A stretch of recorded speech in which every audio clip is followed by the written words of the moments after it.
Indian government के tax revenue का major source क्या है, या और प्रिसाइजली बोलें तो कौन है? Salaried employees. पिछले 8 सालों में इनकम टैक्स एक्ट के सेक्शन 80C में ज़्यादा कुछ मेजर चेंजेस नहीं हुए हैं। ऐसे में जो सैलरीड एम्प्लॉयज हैं उनकी इस यूनियन बजट पर नजरें टिकी हुई हैं। हमने बात करी कुछ सैलरीड एम्प्लॉयज से और उनसे जाना कि इस बार के यूनियन बजट से उनकी क्या उम्मीदें हैं।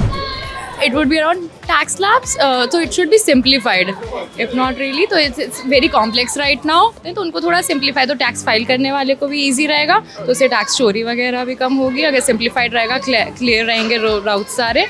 और उसके अलावा ATC की limits which we do feel कि ATC के लिमिट्स जो टैक्स रिलैक्सेशन जिसमें मिलता है सारे PF वगैरह EPS स्कीम्स पे, वो लिमिट बढ़नी चाहिए। मेरा मानना है कि इस बजट के अंदर जो सर्विस क्लास है और जो स्मॉल बिजनेसमैन हैं उनके लिए कुछ बेनिफिट हो।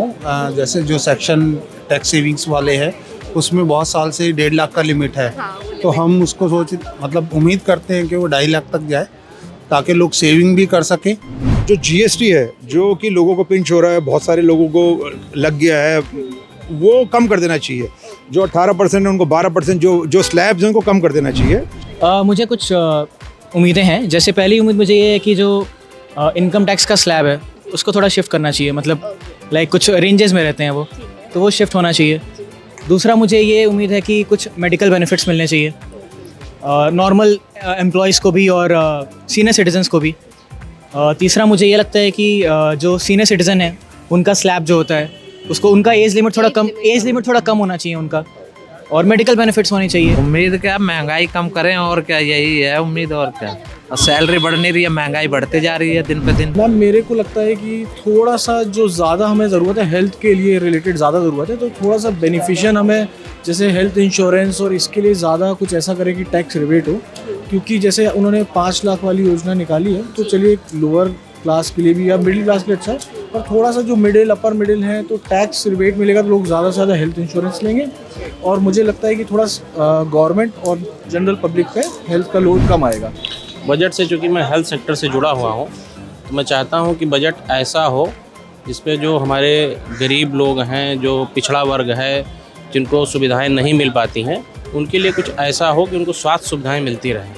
क्योंकि अगर इस देश की जनता का स्वास्थ्य अच्छा रहेगा तो सब कुछ अच्छा रहेगा। मैम देखिए, वैसे तो मैं आपको बता दूं, जो 7 फ़रवरी को जो बजट पेश हो रहा है, गवर्नमेंट को सबसे पहले ये करना चाहिए, गरीब जो हमारा तबका है उसका ध्यान रखना चाहिए। खाने पीने की जैसे चीज़ें हैं, खाद्य पदार्थ वगैरह है। और मैं थोड़ा सा इस चीज़ को परेशान हूँ कि हर साल जो ये गरीब व्यक्तियों के लिए 2 रुपये जो बढ़ जाते हैं दूध पे, ये बहुत ही कष्टदायी है। और देखो ऐसा है, गरीब लोगों के साथ साथ जो मध्यम वर्गीय परिवार भी हैं उनका भी थोड़ा गवर्नमेंट को ध्यान रखना चाहिए। पेट्रोल पे थोड़ी लगाम लगानी चाहिए। नॉर्मल सी बात है, हम कहीं भी जाते हैं, एक मध्यम वर्गीय परिवार में लोग जो जॉब करते हैं सुबह अपने 2 व्हीलर से ही जाते हैं और आधी तनख्वाह उनकी पेट्रोल में और डीजल में चली जाती है। तो मैं गवर्नमेंट से यही कहता हूँ, बजट आए तो आम आदमी का विशेष ध्यान उसमें रखना चाहिए। तो ये थी हमारे देश के कुछ सैलरीड एम्प्लॉयज की आवाज़। उम्मीद करते हैं कि इस बार के बजट में उनकी उम्मीदें ज़रूर पूरी हो। आज की वीडियो में इतना ही। बजट से जुड़ी हर कवरेज के लिए आप देखते रहिए जी बिजनेस।